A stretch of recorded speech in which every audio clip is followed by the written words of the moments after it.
बोलो जयकारा बोल मेरे श्री गुरु महाराज की जय। बोलो साचे दरबार की जय।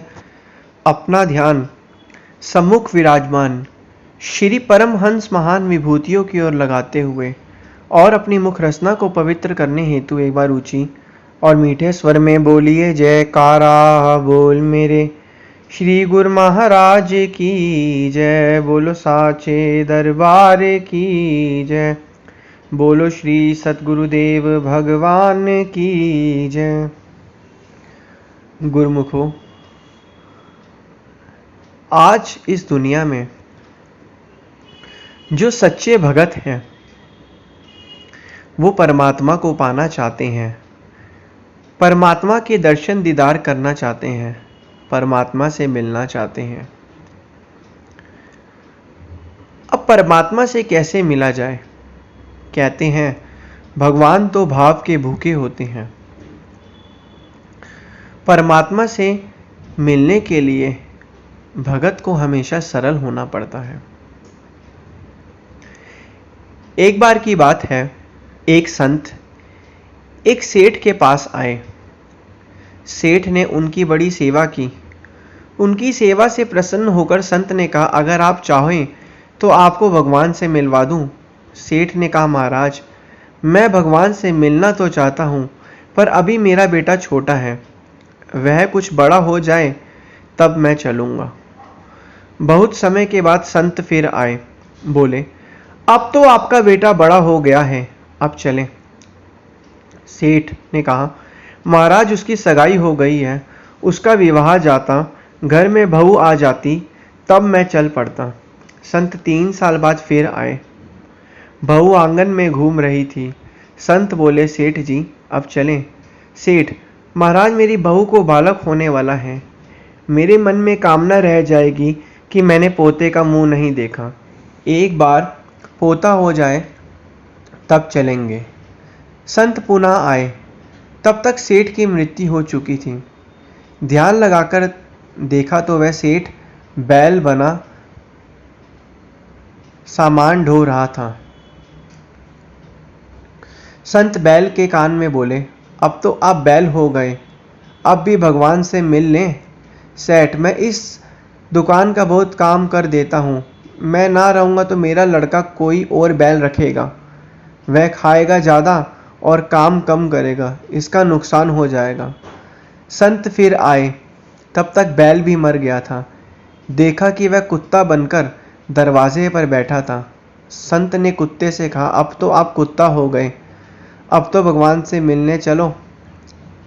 कुत्ता बोला, महाराज आप देखते नहीं कि मेरी बहू कितना सोना पहनती है, अगर कोई चोर आया तो मैं भोंक कर भगा दूंगा, मेरे बिना कौन इनकी रक्षा करेगा। संत चले गए। अगली बार कुत्ता भी मर गया था और सेठ गंदे नाले पर मेंढक बने टर टर कर रहा था।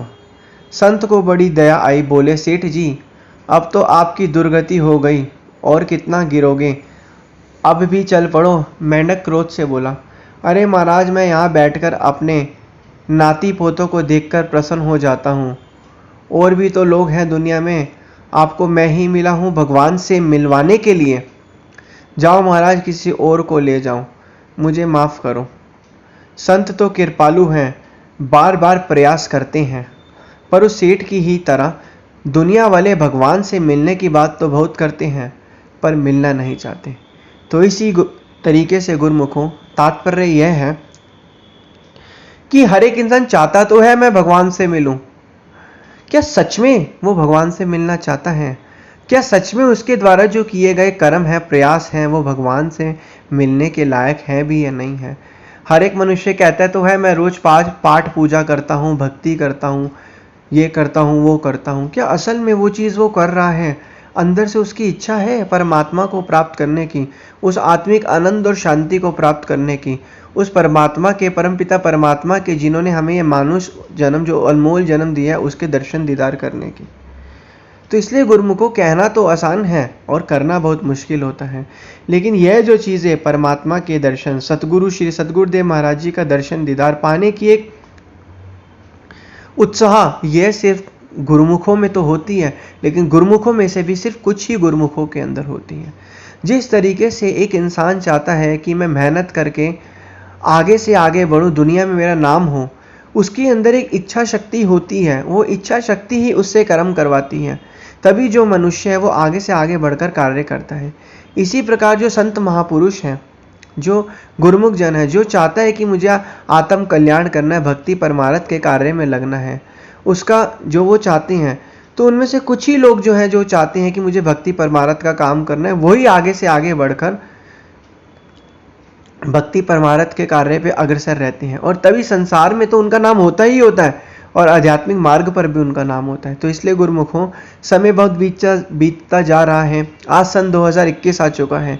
ऐसे करके सन 2022, 23, 25, 27, 30, 31, 35, तो ऐसे कर करके हमारे श्वासों की जो अनमोल पूंजी है वो खत्म होती जा रही है। इसलिए हर एक गुरुमुख का परम कर्तव्य है कि वह श्री सद्गुरुदेव महाराज जी की आज्ञा और मौज में चले। आज्ञा और मौज उन्होंने क्यों कहा है चलने के लिए?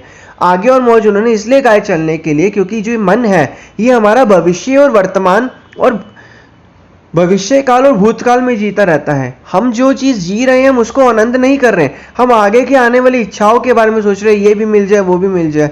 इसलिए महापुरुषों ने कहा है कि तुम जी रहे हो तो वो जीना तो चलता ही रहेगा, लेकिन जीते जीते क्यों अपनी सोच को भविष्य की सोचों में फंसा रहे हो? क्यों जो तुम्हें नहीं मिला तुम उसके पीछे पड़े हुए हो? तो ये चीज़ कहो कि जो मिला है मेरे लिए संतुष्ट है, समय आने पर मुझे और अच्छा मिल जाएगा। और जो तेरा भाड़ा मीठा लागे, हमें तो मालिक के भाड़े में जीना है।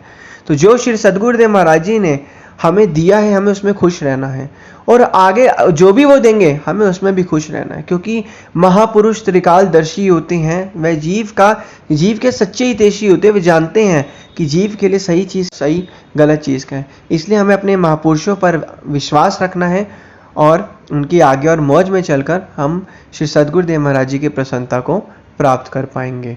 बोलो जयकारा बोल मेरे श्री गुरु महाराज की जय। बोलो श्री सद्गुरुदेव भगवान की जय।